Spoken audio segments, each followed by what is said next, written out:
Bismillahirrahmanirrahim. Alhamdulillahirabbil alamin wassalatu wassalamu ala Muhammad sallallahu alaihi wasallam. Amma ba'd. Ahlan wa sahlan mujaddadan wa ma'akum Ahmad Hidayatullah.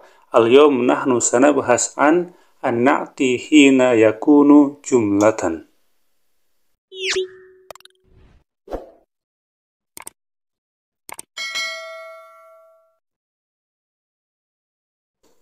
Na'at yang berupa jumlah. Kaidahnya berbunyi, al-jumalu ba'dan nakirat sifatun.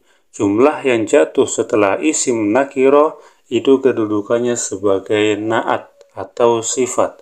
Wa ba'dal ma'arif akhwalun. Dan jumlah yang jatuh setelah isim ma'rifat kedudukannya sebagai hal. Tentu saja setelah kalimat yang sempurna.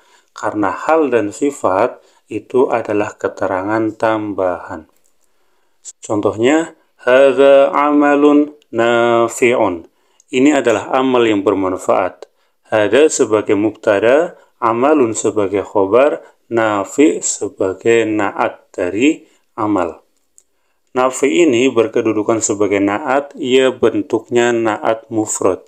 Dan perlu disampaikan bahwa mufrad di sini bukan yang dimaksud adalah mufrad yang bermakna satu, melainkan mufrad di sini adalah mufrad yang bukan berupa jumlah atau syibhul jumlah. Sama seperti pembagian khobar. Khobar itu ada khobar mufrad, ada ghairu mufrad. Yang disebut sebagai khobar mufrad bukan khobar yang tersusun dari isim mufrad, melainkan khobar yang bukan berupa jumlah atau syibhul jumlah. Contoh di sampingnya, hadza amalun yanfa'.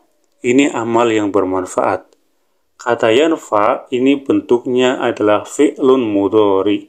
Ia marfu karena terbebas dari amil nasib atau amil jazim. Fa'ilnya dhamir mustatir fihi jawazan dan takdirnya adalah huwa.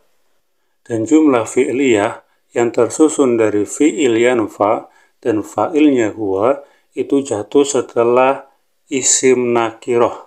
Sesuai kaidah, maka yanfa ini berkedudukan sebagai na'at. Na'at dari amal. Kalau kita i'robi, wal jumlatu minal fi'li wal fa'il fi mahalli raf'in na'tun. Jumlah yang tersusun dari fi'il dan fa'il, mahalnya adalah rafa' karena ia berkedudukan sebagai na'at. Ini yang disebut sebagai na'at berupa jumlah. Contoh berikutnya, nazartu ila safinatin khariqatin. Aku melihat kapal yang tenggelam.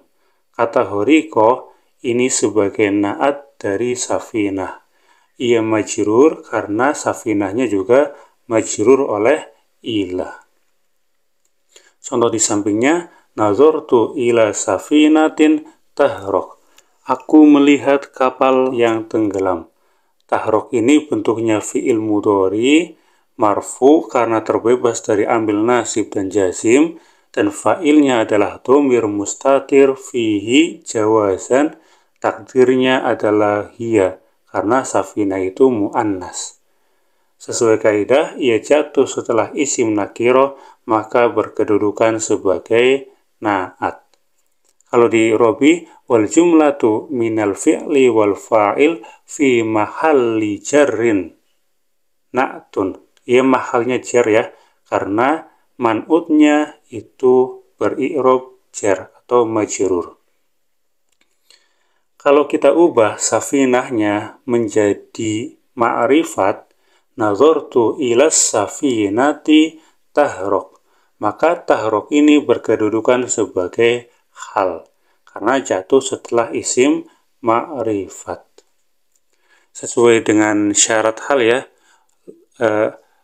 wala yakunu sahibul hal illa ma'rifatan. Sahibul hal itu hanya berupa isim ma'rifat. Contoh terakhir, madha yaumun syadidul harri. Hari yang sangat panas telah berlalu. Kata syadidul harri ini sifat dari yaumun. Contoh di sampingnya, madha yaumun harruhu syadidun. Harruhu syadidun, kalau kita perhatikan, itu adalah susunan jumlah ismiyah atau jumlah yang tersusun dari mubtada dan khobar. Harruhu sebagai mubtada, syadidun sebagai khobar. Ia jatuh setelah isim nakiroh, yaumun, maka ia berkedudukan sebagai na'at. Kalau kita ubah yaumunnya menjadi ma'rifat, madhul yaumu harruhu syadidun, maka harruhu syadidun itu berkedudukan sebagai hal. Demikian pembahasan kita tentang na'at yang berupa jumlah. Semoga bermanfaat. Wallahu a'lam bishawab.